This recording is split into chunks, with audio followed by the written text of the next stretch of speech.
আধার voter লিঙ্কের মাধ্যমে 1952 voter তালিকা বেরিয়ে আসবে। ভোটার তালিকা বেরিয়ে আসবে, তারা ভারতের প্রথম নাগরিক, তাদের বংশধররা নাগরিক, বাকি সবাই অবৈধ অনুপ্রবেশকারী।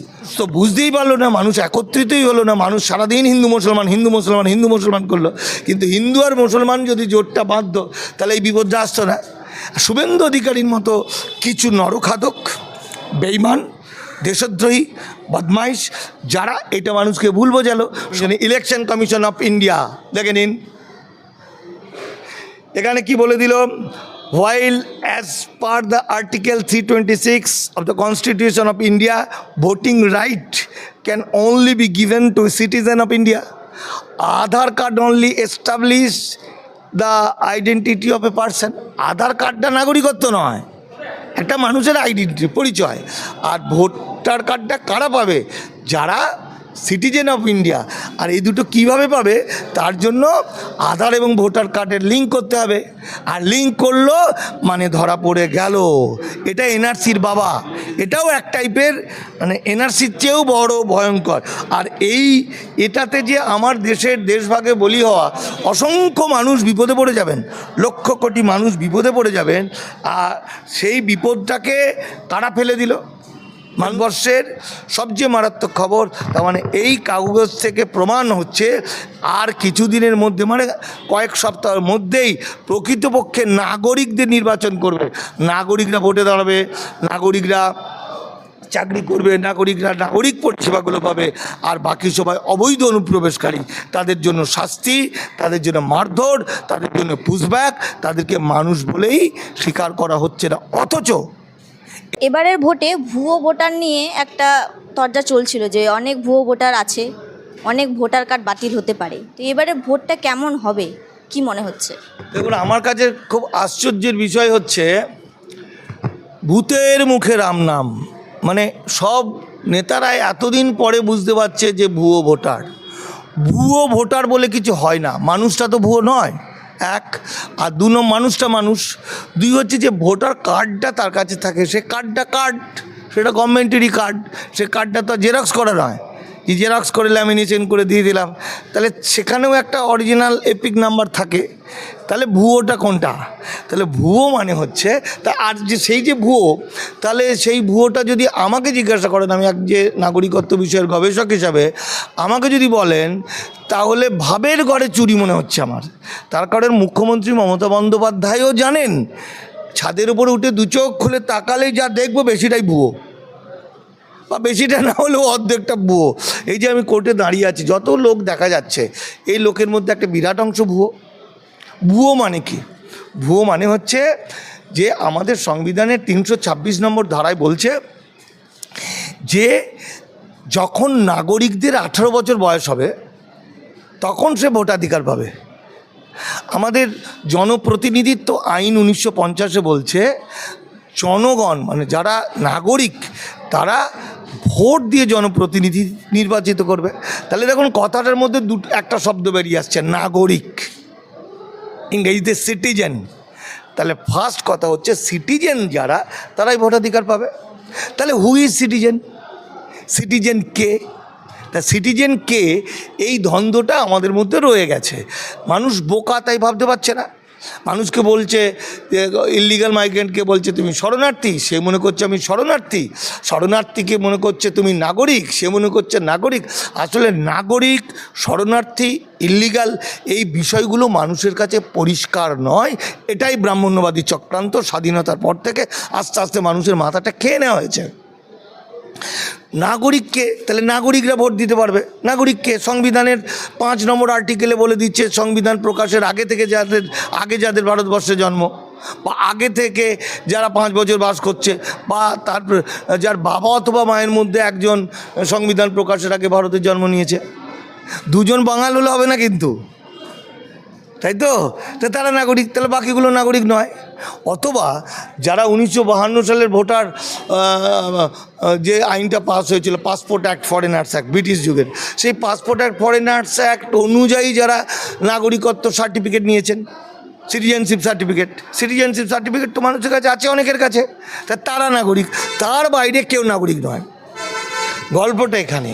গল্পটা হলো এতদিন ধরে এই কথাটা কাউকে বলেনি। কেন বলেনি সেটাও একটা কৌশল।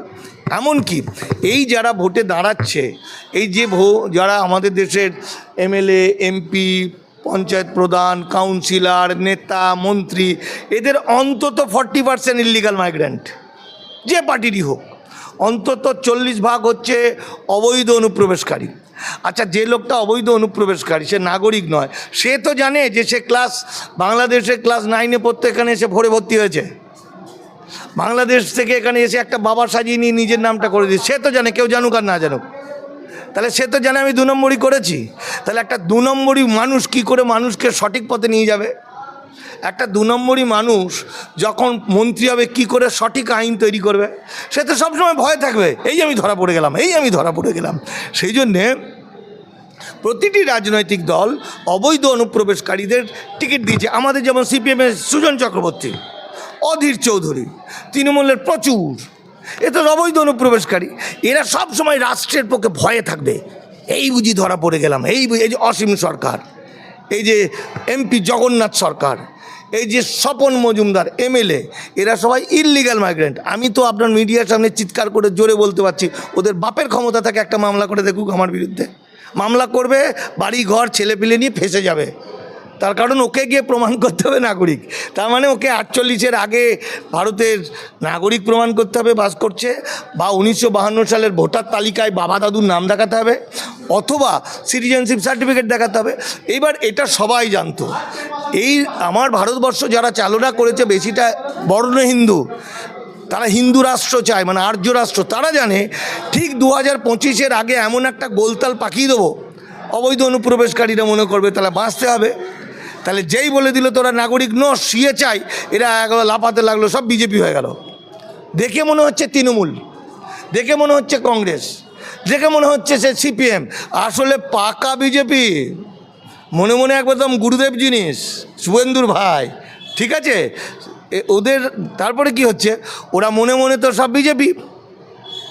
এবার ওরাই 18টা রাজ্যের ভোটে জিতিয়ে দিল বাঙালি উদ্বাস্তুরা, মানে যে সমস্ত উদ্বাস্তু ইল্লিগাল মাইগ্রেন্ট, তারা কিন্তু বিজেপিকে জিতিয়ে দিল। এবার বিজেপি জিতিয়ে টিতে এখন এসে বলছে সব শালাকে ধরবো, 7 লাখ টাকা ফাইন, 10 বছর জেল, যারা ওপার থেকে এসছে 1950 সালেই আসুক আর 60 সালেই আসুক, ভোটার কার্ড আধার কার্ড এসব বানালেই এত টাকা জেল ফাইন। এ তো আইন, ইমিগ্রেশন অ্যান্ড ফরেনার্স অ্যাক্ট 2025 যেটা আইনে রূপান্তরিত হচ্ছে। এবার গল্পটা হচ্ছে, কাল যে ইস্যুটাই আমি বলতে চাইছিলাম, অনেকটা বড় হয়ে যাচ্ছে, একটু কেটে নেবেন। সেটা হচ্ছে এই যে মানুষ, গতকালকে ইলেকশন কমিশন কি বলল, যে আধার কার্ডের সঙ্গে ভোটার কার্ডটা লিঙ্ক করতে হবে, লিঙ্ক করে দেখে নিতে হবে কে নাগরিক কে নাগরিক নয়। ওই যে আমার গল্পটা অলরেডি এরা কিন্তু করে নিয়েছে 4-5 বছর ধরে, যেটা আমরা বলছি। যেই ভোটার লিঙ্ক হয়ে গেল তখনই কিন্তু 1952 সালের ভোটার তালিকায় কার বাবা দাদুর নাম ছিল সেটা বেরিয়ে চলে আসবে, ঠিক আছে। এই দেখুন গতকালকের নির্বাচন কমিশন কি বলছে, নির্বাচন কমিশন বলছে, এই নির্বাচন commission, election commission of India, দেখে নিন এখানে কি বলে দিল, while as per the article 326 of the constitution of India, voting right can only be given to a citizen of India. Aadhaar card only establish the identity of a person. আধার কার্ডটা নাগরিকত্ব নয়, একটা মানুষের আইডেন্টিটি, পরিচয়। আর voter কার্ডটা কারা পাবে, যারা সিটিজেন অফ ইন্ডিয়া। আর এই দুটো কিভাবে পাবে, তার জন্য আধার এবং ভোটার কার্ডের লিঙ্ক করতে হবে। আর লিঙ্ক করলো মানে ধরা পড়ে গেল। এটা এনআরসির বাবা, এটাও এক টাইপের, মানে এনআরসির চেয়েও বড় ভয়ঙ্কর। আর এটাতে যে আমার দেশের দেশভাগে বলি হওয়া অসংখ্য মানুষ বিপদে পড়ে যাবেন, লক্ষ কোটি মানুষ বিপদে পড়ে যাবেন। আর সেই বিপদটাকে কারা ফেলে দিল, মানুষ তো বুঝতেই পারলো না, মানুষ একত্রিতই হলো না, মানুষ সারাদিন হিন্দু মুসলমান হিন্দু মুসলমান হিন্দু মুসলমান করলো। কিন্তু হিন্দু আর মুসলমান যদি জোটটা বাঁধত তাহলে এই বিপদটা আসতো না। শুভেন্দু অধিকারীর মতো কিছু নরখাদক, বেঈমান, দেশদ্রোহী, বদমাইশ, যারা এটা মানুষকে ভুল বোঝালো। সঙ্গে আনন্দবাজার পত্রিকা, এই দেখে নিন গল্পটা, এটা কালকের আনন্দবাজার। 19 মার্চ 2025, এটা আমি 1900 লিখে ফেলেছি, 2025 কি লিখছে, ভোটার কার্ডে আধার কার্ড ঐচ্ছিক, কমিশন বলেছে, ঠিক আছে। তার মানে ভোটার কার্ডের সঙ্গে আধার কার্ড লিঙ্ক করতেই হবে, তার কোনো গ্যারেন্টি নেই, কেউ করতেও পারে নাও করতে পারে, ঠিক বলেছি। এটা হচ্ছে আনন্দবাজার।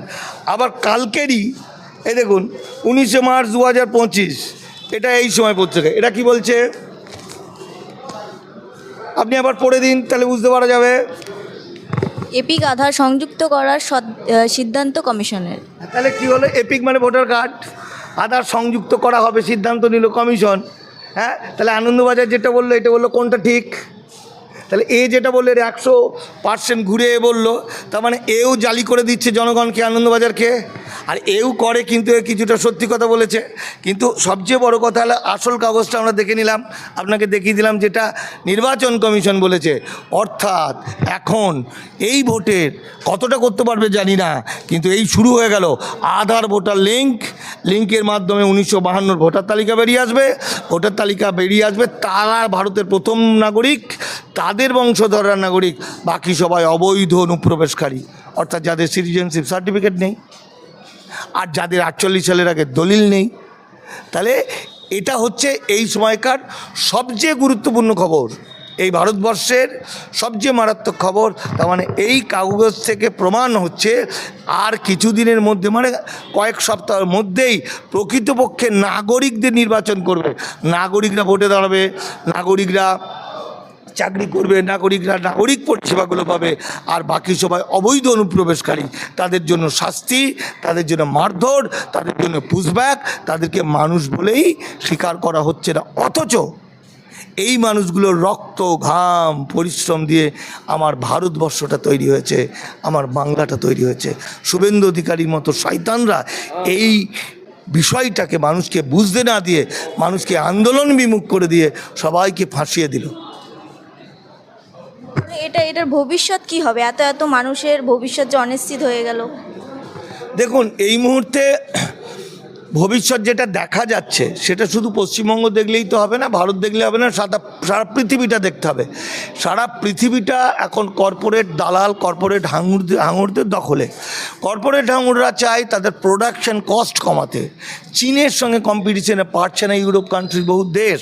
তাই যে প্রোডাকশনটা চীন করছে 10 টাকায়, আমেরিকান কান্ট্রি করছে সেটা 20 টাকা বা 15 টাকা। ফলে এখানে যেটা দরকার হচ্ছে সস্তা শ্রমিক, দাস শ্রমিক। এই দাস শ্রমিকটা এই ভারতবর্ষে সবচেয়ে বেশি তৈরি হবে, কারণ এই যে আধার ভোটার লিঙ্কের মাধ্যমে যারা বেনাগরিক হবে, তাদের ভোটার কার্ড, আধার কার্ড, প্যান কার্ড বাতিল হয়ে গেল, তাদের পাসপোর্ট বাতিল হয়ে গেল, তারা চাকরি বাকরি, প্রভিডেন্ট ফান্ড, গ্র্যাচুইটি কিছু থাকবে না। ফলে কি হবে, এই মানুষগুলো পেটের দায়ে কাজ করবে, কম পয়সায় কাজ করবে, এদেরকে নিয়ে। আর জেলখানা থেকে তো এদের ছেড়ে দেওয়ার রাইট নেই, যারা গ্রেপ্তার হবে জেলে থাকবে।